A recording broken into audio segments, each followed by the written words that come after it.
La noyade du dilettante commence aujourd'hui. Il était une fois une sorte de princesse, plus romantique encore que celle de Walt Disney, et toute leur lubie de prince charmant, qui au fond n'avait pas grand-chose de charmant.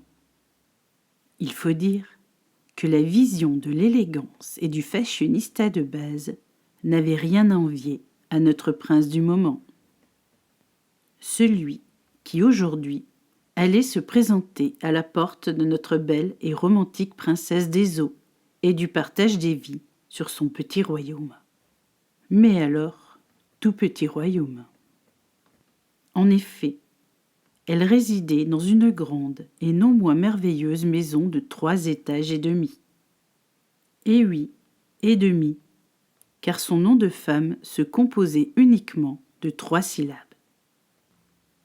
Il fallait lire Régine, et non pas Régine vite fait. Comme cela, il semblerait que la différence est bien minime. Mais non, Régine se prononce en 3 fois. Le Ré comme la note de musique, le J comme Gina Lolo Brigida, et le Ne comme une nouvelle naissance sur Terre. Donc, son château se rapportait à son prénom. Non pas significatif comme emblème de la royauté en général, mais bien significatif lorsque la raison du plus fort veut l'emporter sur sa raison à elle. Et aujourd'hui, un prince se présentait à sa porte. Il s'appelait Édouard, comme tous les princes dignes de ce nom. Il fallait le remettre dans le contexte, celui-là. Car les princes n'aiment pas être pris pour des faire-valoir de qui que ce soit. Et encore moins d'une princesse à 3 étages et demi. Pour le demi-étage, Régine n'aimait pas trop en parler. Il fallait tenir secret le fait que seuls les indigents et le non récalcitrant à sa folie naturelle avaient le droit de connaître ce mystérieux 3e étage et demi. Mais la moitié de quoi ? Bien notre prince allait bientôt le découvrir de lui-même. Il entra dans la première chambre où la princesse avait décidé de l'inviter. Et non pas tout de suite au sommet de ses espérances de petit gredin de la drague qu'il était. Non mais quand même, il fallait la mériter, la princesse, et pas qu'un peu. Ainsi, notre princesse prit le temps de le découvrir sous tous ses angles. Il était certes mignon et plein de belles trouvailles en matière d'habillement à la mode, mais peu engageant niveau discussion. Car la méthode la plus simple pour draguer une princesse en goguette se résumait pour lui à la marche à pied entre les rosiers centenaires du jardin. Pour finir, une rose entre les dents à la fin du jour pour une épousaille plus que prompte. « Non mais, prince Édouard, allez vous faire voir ?» hurla sans précipitation, mais avec confiance notre princesse, qui ne voulait pas d'un énergumène aussi inintéressant que les mioches du voisin, lorsque la récréation du dimanche les emmène à la fête foraine pour demander au marchand de fraises Tagada si le cheval était de la partie. Tagada pour le bruit du cheval qui court. Mouais, débile comme blague, n'est-ce pas ? Bien, le prince Édouard, c'est pareil. Il paraissait aussi débile que cela à notre princesse Régine. Il fallait donc lui en trouver un autre de prince, à qui elle pourrait montrer ce fameux étage et demi. Celui qui maintenant devient de plus en plus important dans sa vie de femme, et surtout pour la bonne tenue du royaume. Le royaume devenait de plus en plus glauque, depuis que la princesse avait ouvert son fameux étage et demi à la partie pensante de son esprit à elle aussi. Elle y voyait des fantômes du passé, des monstres de toujours, et surtout une saine envie de tous les foutre en dehors de sa vie. Mais le problème, c'est qu'elle n'y arrivait pas. C'est pourquoi elle cherchait sans cesse le prince charmant, qui viendrait à la délivrer de son pauvre ménage à faire au fameux 3e étage et demi. Il devait être fort et digne de se battre avec ses propres démons à elle. Mais comment faire ? Ainsi, ce matin-là, elle prit son automobile à chevaux double injection pour se rendre auprès du docteur de la ville, afin qu'il lui conseille quelques remèdes pour la délivrer de ce fameux 3e étage et demi. « Mais, madame la princesse, lui répondit ce dernier, complètement gêné par l'araignée au plafond de sa princesse à lui aussi, puisqu'elle guidait les reines, non pas du cheval de trait national, mais également du faire-valoir de sa belle cité de prédilection qu'était Éden. Et oui, Éden, le paradis, n'avait rien à envier à ce petit royaume. Mais l'enfer s'y faisait de plus en plus pressant, avec tous les idiots qui ne savaient même plus où trouver, ne serait-ce qu'une once d'intelligence pour séduire notre princesse. Cette intelligence qui se faisait rare, mais alors des plus rares. Même les professeurs des écoles n'en revenaient pas de tant de niaiseries à inculquer, avant de devoir enfin apprendre à lire et à écrire pour remplir, ne serait-ce qu'un formulaire de demandeur d'emploi. La princesse n'avait pas eu conscience de toutes les difficultés qui gangrénaient son petit royaume de rien du tout. Pour maintenant se rendre compte que l'infiniment petit pouvait engendrer un grand n'importe quoi, si elle ne faisait rien pour redresser la barre du gouvernail d'État actuel. C'est pourquoi elle avait décidé de ranger le 3e étage et demi de son propre château de princesse du renouveau, puisque Ré et Ne, sans le J, évoque le renouveau. Un peu foireux tout cela, car pourquoi garder le J alors, et finir par se prénommer René? C'est bien aussi. Mais René, lui, ne s'était pas encore présenté à sa porte. Et il n'allait pas pouvoir le faire si Régine n'arrêtait pas de consulter les mauvaises et souvent maudites personnes du plus faible des intellectuels actuels.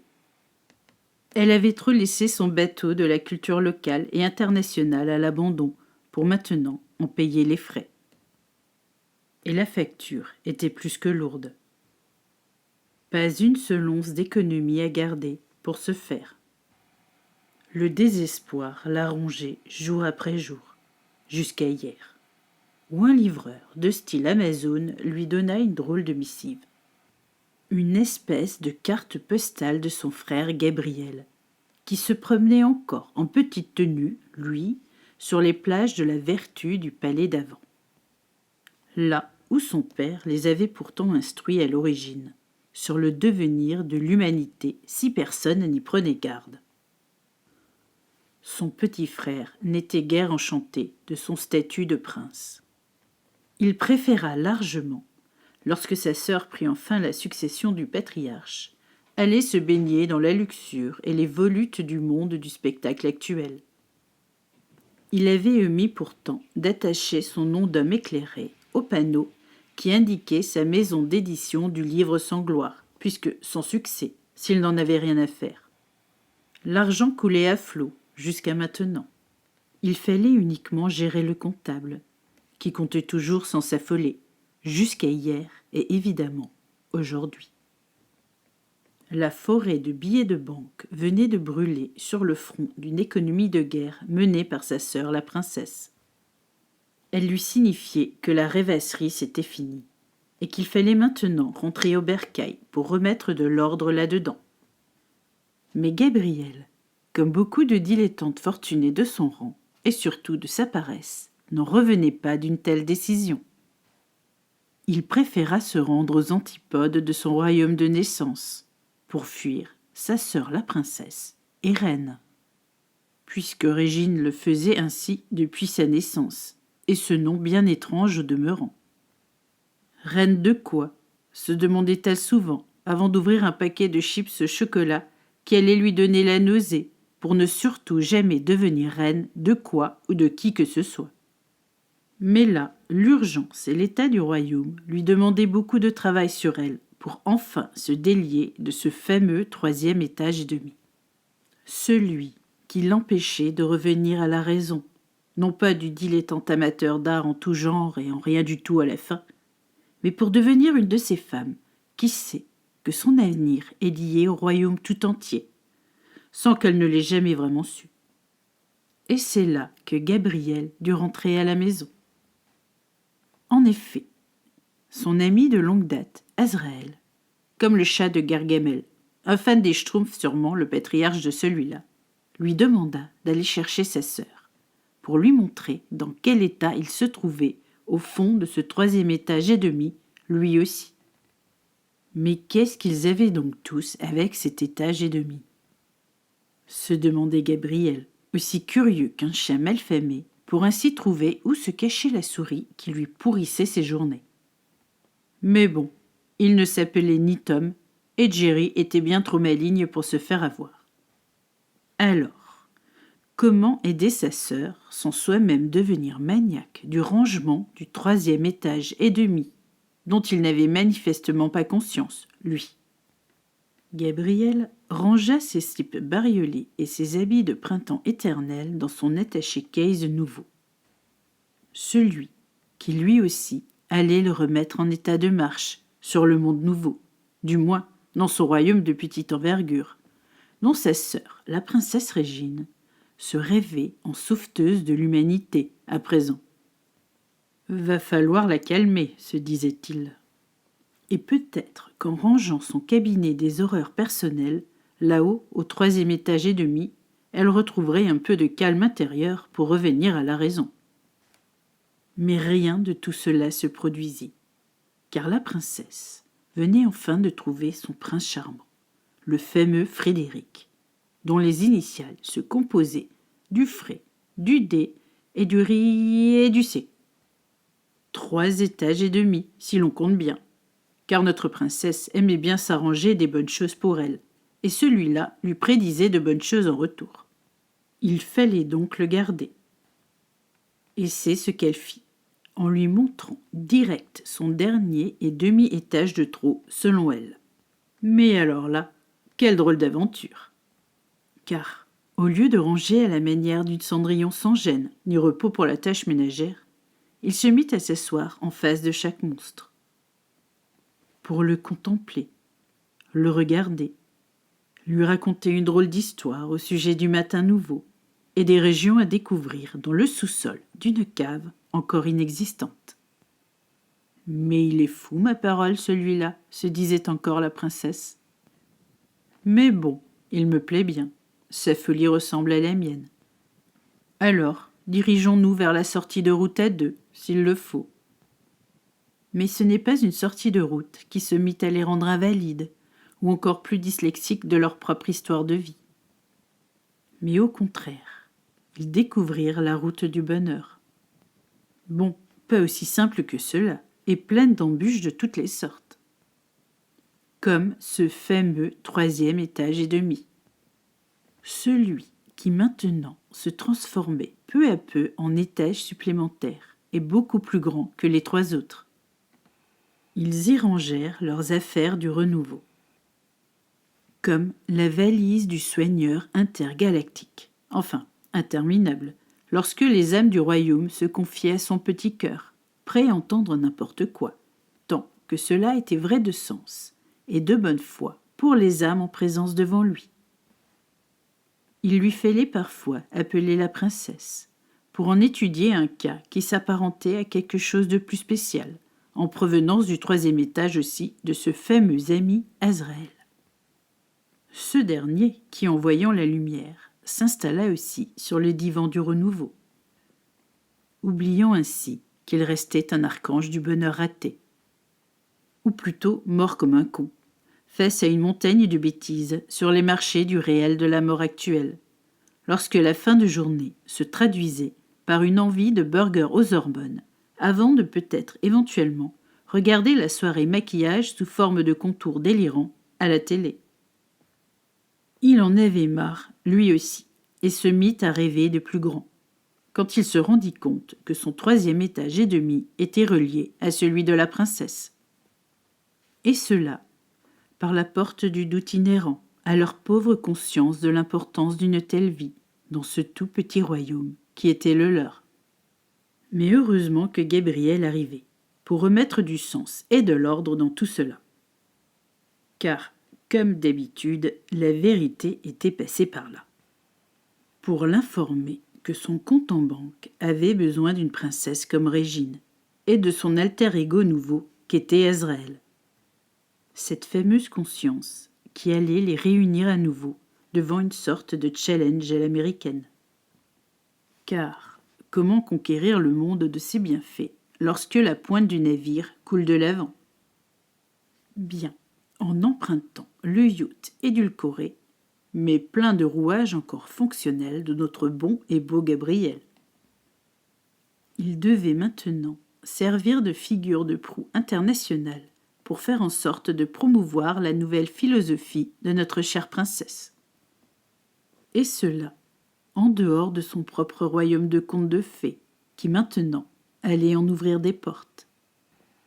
Et bien plus loin que l'océan du doute, qui entourait encore ce petit, mais très novateur, petit royaume du moment.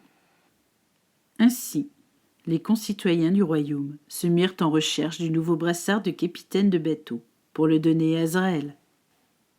Et son âme de princesse qu'était Régine, pour maintenant ramener la paix du ménage de ce fameux 3e étage et demi, qui emmerdait, à vrai dire, une bonne partie des royaumes d'à côté.